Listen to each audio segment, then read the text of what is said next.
আমার মুসলমান ভাইরা, ঈদের নামাজের আগে কি কোরবানি দেওয়া হয়? নামাজ পড়ে আমরা কিন্তু কোরবানি দিই।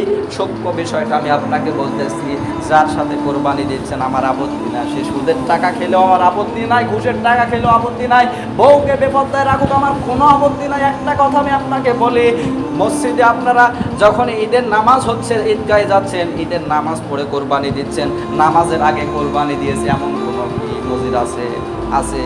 আপনাদের এলাকায় কি আছে এমন ঘটনা ঘটেছে যে ঈদের নামাজ না পড়ে সে কোরবানি দিয়েছে?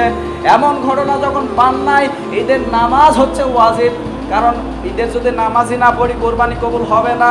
হবে কোরবানি?